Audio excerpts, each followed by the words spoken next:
Fala aí, pessoal, beleza? Vamos trazer e ler mais um reporte de Bug Bounty. E dessa vez a gente vai ler e entender o reporte de Bug Bounty aí de um hacker brasileiro que conseguiu tirar a bagatela de US$ 4.000 em um AWS Takeover com RCE, ou seja, o cara conseguiu executar códigos no servidor remoto aí desse programa de Bug Bounty, beleza? E aí a ideia é de nos próximos vídeos a gente trazer mais hackers brasileiros e colocar e dar mais uma atenção aí nesses hackers que a gente tem no país, porque a gente tem muito hacker bom, muito hacker super inteligente, com muito conhecimento e que acham falhas únicas e excelentes, beleza, pessoal? Então já amassa o like, já amassa o botão de se inscrever, porque a gente vai ter muitos conteúdos como esse ainda por vir aqui no canal, beleza? E aí, para a gente poder começar, então foi um AWS Takeover e um RCE por esse cara aqui chamado Daniel Ferreira, tá? Então ele é brasileiro, tem 19 anos, então é um cara bem novo, né? Bem novo de idade, porém muito conhecimento aí em bug bounty. Ele é nascido na Bahia, nasceu na Bahia, e atualmente ele trabalha com cibersegurança. E aí olha como é que o moleque é bizarro. Ele tem 18 meses de streak na HackerOne. O que é streak? É quando o cara vai lançando todo mês um reporte válido. Então todo mês ele lança um reporte válido. Então o moleque é muito brabo. Ele todo mês encontra alguma coisa. E já tá 18 meses encontrando coisas únicas e válidas. Olha que legal. E aí, ele tem programas privados ali, como a gente pode ver. Ele participa do programa ali do Departamento de Defesa dos Estados Unidos. E, bom, ele tem um perfil muito sólido aí na HackerOne e no cenário de bug bounty brasileiro e internacional também, beleza? E aí, qual que foi nessa vulnerabilidade? Ele conseguiu uma grana aí alta, US$ 4.000, hackeando a nuvem AWS de um programa de bug bounty na HackerOne, tá? E aí eu vou deixar o link na descrição, esse link aí que está no topo é do blog dele, então eu vou deixar esse link para vocês acessarem, mas vamos começar aqui fazendo a leitura e entender mais ou menos como que ele chegou. Então, primeiramente, ele fez aquele reconzão padrão, então enumerando subdomínios, URLs, endpoints, tecnologias e por fim a coleta e análise de arquivos JavaScript. Então, basicamente, essa parte todo mundo faz, né, que é o subdomínios, URLs. Aí ele não conta se é uma coisa que ele já faz, um bot que deixa fazendo, se ele fez ativamente, mas eu acredito que tenha sido automatizada essa parte. Então, URL, subdomínios e coleta de JavaScript. Então ele deixa aí claro que essa foi a primeira parte aí de recon dele. E aí, a principal parte para ele conseguir essa falha foi a coleta e análise de arquivos de JavaScript, tá? Então, principalmente aí depois dessa primeira etapa de reconhecimento, foi a parte de arquivos de JavaScript que foi fundamental para ele encontrar essa falha. E aí, em segundo lugar, ele utilizou uma ferramenta chamada FFF do Tom Não Não, que basicamente ela salva, ela vai salvar arquivos .body e .headers. E aí o .body ele vai conter a resposta da página ali na requisição em arquivos dentro do seu servidor, dentro do seu Linux, e arquivos .headers que vão salvar os cabeçalhos das respostas das requisições que você mandou ele fazer. Então, basicamente, ele tem uma pasta ali chamada, acho que vai ser no próximo slide, chamada FFF Output. Então, ele jogou todos esses arquivos JavaScript, fez um fetch, ou seja, ele fez uma requisição para todos esses arquivos e salvou a resposta de todos eles em arquivos .headers e .body, para ele poder fazer essa distinção e poder entender e ler depois qual que é o conteúdo de cada arquivo desse, tá? E o script, né, é esse aqui, tom_non_fff, disponível no GitHub. Então, para quem é do Bug Bounty, sabe que todas as ferramentas do Tom Não Não são muito valiosas aí, tá? E aí, em seguida, que ele fez? Depois que ele armazenou todos esses arquivos aí JS, né, depois que ele fez o fetch de todos esses arquivos JS, ele também armazenou os cabeçalhos e body com a ferramenta FFF, e aí ele utilizou um regex para encontrar chaves de API, ou seja, secrets, dentro desses arquivos de JavaScript, ou seja, muitas vezes os desenvolvedores eles acabam deixando chaves de API, seja de AWS, seja um cookie secreto aí de uma aplicação, ou um cookie admin, um token admin. E aí o Ferreira ele teve a ideia, eu não sei se também na automação dele ou se ele fez isso de forma proativa e ativa ali manual, mas acredito que tenha sido também de uma forma automatizada.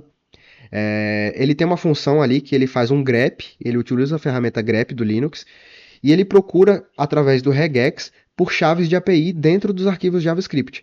Então, ele utilizou essa função dentro da pasta FFF_output, que é a pasta que estava contendo ali os bodies, né, os bodies e os cabeçalhos e os corpos das requisições, né, das respostas de requisições.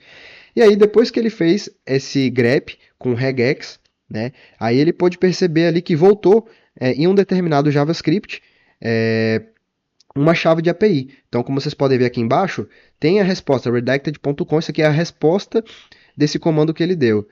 Grep, não sei o que, aí tem aqui o arquivo de JavaScript, aí ele viu que em uma das respostas teve uma API key.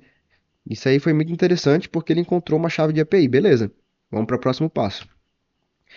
Aí, em seguida, ele entrou, né, no arquivo JavaScript, e aí ele viu que esse arquivo JavaScript ele estava obfuscado, ou seja, o arquivo JavaScript ele não estava cru ali com todas as informações, porém dava para ver ali uma chave de API, e dava para ver também que a chave de API estava relacionada a um URL, olha que interessante.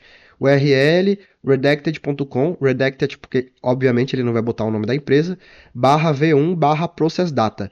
E outro URL aqui também, other.redacted.com v1 process data.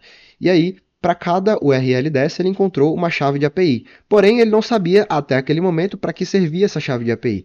E aí, quando você não sabe para que serve a chave de API, você vai fazer o quê? Você vai descobrir, você vai fuçar, você vai entender como funciona, até encontrar a funcionalidade daquela chave de API.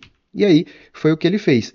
Aí ele não sabia o que fazer com a chave de API, ele foi procurar dentro do JavaScript, procurar dentro dos arquivos e de todo o reconhecimento que ele obteve até aquele momento para saber o que ele ia fazer com aquela chave de API. Então é para isso que serve um bom reconhecimento. Quando você tem um bom reconhecimento, você tem uma boa visão sobre a empresa que você está procurando a falha, e aí você consegue saber o que fazer. Quando você encontra uma chave de API, você sabe mais ou menos os caminhos que você vai percorrer para saber o que fazer com aquela chave de API, e foi o que ele fez, né? Então nessa parte aí de entendendo como usar a API Key, ele foi no arquivo JavaScript e encontrou essa parte aqui que é o XML HTTP Request, que é uma parte do JavaScript que vai executar uma requisição HTTP, né? Então ele viu aqui que está fazendo uma requisição POST com um dos URLs ali que ele encontrou, que está aqui nesse slide anterior, vou até voltar. Então está em um desses URLs aqui.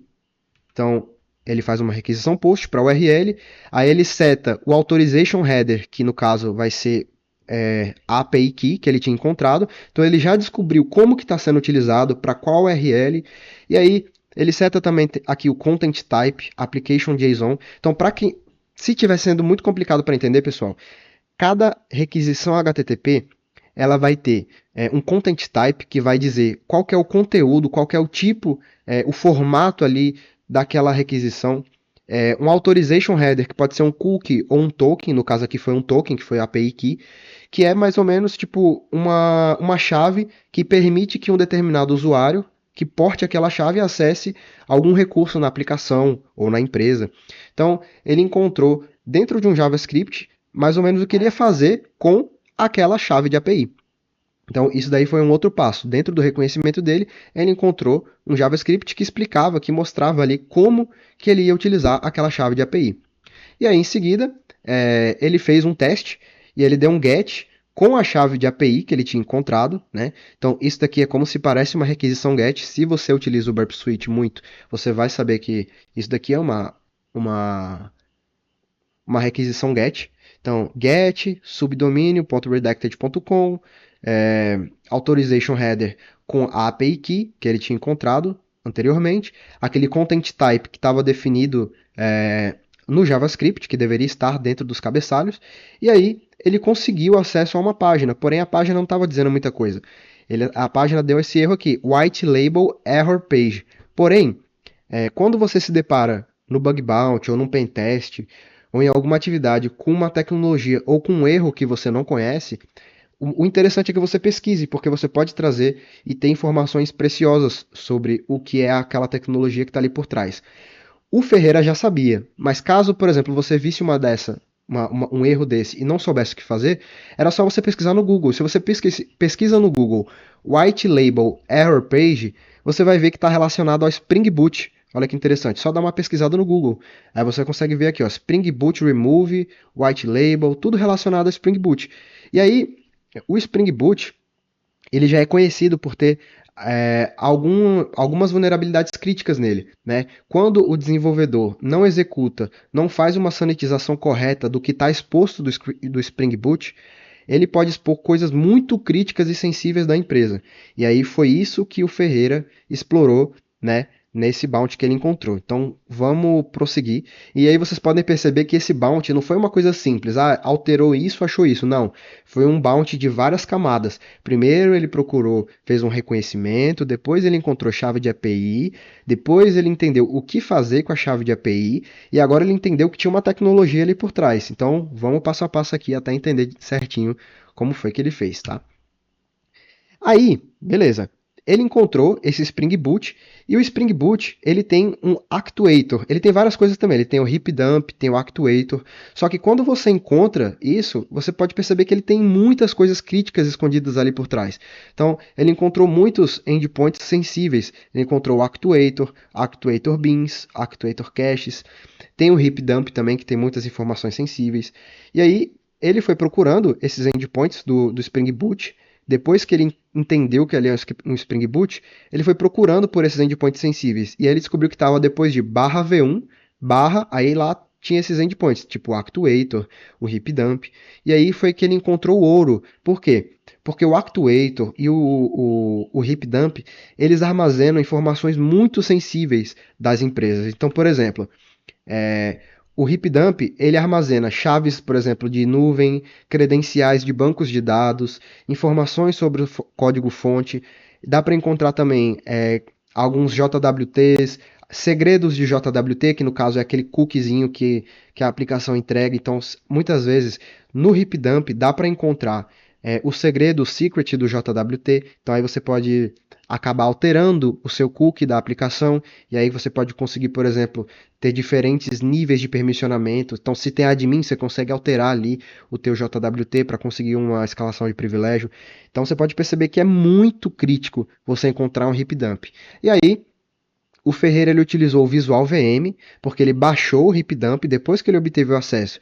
Ele baixou o heap dump para a máquina dele e utilizou o Visual VM para poder visualizar toda essa base de dados, todas essas informações de forma organizada.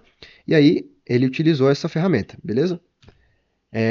Em seguida, depois de fazer uma minuciosa análise aí, utilizando o Visual VM e no heap dump da empresa, ele conseguiu encontrar a chave AWS e o secret da AWS. Então, isso daqui, pessoal, só dele já ter encontrado, a princípio, o heap dump e o actuator já era uma coisa assim, de extrema criticidade para a empresa, porque já expõe informações muito críticas. Porém, o Ferreira ele foi além. Além de ter encontrado todas essas informações, ele conseguiu o Secret Access Key da AWS e encontrou também o Access Key da AWS. Então, com essas informações, você pode fazer o que você quiser com a AWS do cara. O Secret, ele é uma coisa assim que não deve estar pública de forma nenhuma, porque permite que você acesse, permite que você faça a gestão, por exemplo, crie, delete, novas máquinas virtuais, novos buckets, novas instâncias. Então, você tendo posse dessas informações, você pode fazer o que você quiser com o ambiente nuvem daquele cliente. E aí, foi o que o Ferreira fez. Então, ele encontrou dentro do heap dump essa access key e esse secret access key. Ele utilizou esses dois e eu vou mostrar em seguida o que ele fez. Ele utilizou a ferramenta chamada Pacu, tá? Para quem não sabe, o Pacu é um framework de pen test e de análise de segurança em infraestrutura AWS. Então, o Ferreira utilizou essa aplicação, né, esse software que está disponível no GitHub gratuitamente para quem quiser testar. Então, ele utilizou o Pacu, aí foi instalado na máquina dele, e aí ele utilizou o comando setkeys, tá? Como vocês podem ver aqui. Quando você usa esse setkeys, você vai estar configurando o seu Pacu para se comunicar com uma determinada infraestrutura de AWS. Então, ele utilizou o setkeys, e aí o Pacu pediu qual que é o access key. Ele já estava em posse dessa informação, aí ele jogou aqui o access key, e aí ele jogou depois o secret access key. Aí ele jogou o secret lá da AWS do programa de bug bounty que ele tinha encontrado, beleza? E aí, em seguida, as chaves foram armazenadas no banco de dados. Isso daí já é muito crítico, bastante grave para a empresa, porque ainda bem que foi o Ferreira que encontrou, né? Não foi um atacante, mas poderia ter sido um atacante que pudesse trazer aí algum dano irreparável para a empresa, né? E aí, o que ele fez em seguida? Depois que ele estava em posse da chave, a chave da AWS, o secret da AWS, o que ele pensou? Cara, eu vou tentar acessar remotamente, executar códigos ali nas máquinas virtuais, instâncias da AWS. Então, o que ele fez? Ele, na máquina dele, preparou um arquivo chamado shell.sh, e aí ele bolou um arquivinho que, ao ser executado, chama uma função, chama uma comunicação reversa para a máquina dele. Então ele setou aqui o IP e a máquina dele, e aí e esse arquivo shell teria que ser executado na instância da AWS, ou seja, na máquina virtual da AWS lá do outro lado.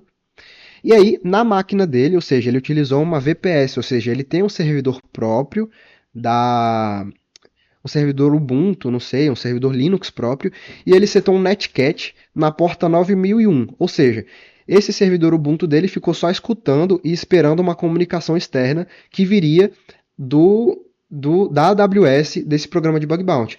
Então, qual que seria o passo a passo? Passo número 1, executar esse arquivo shell.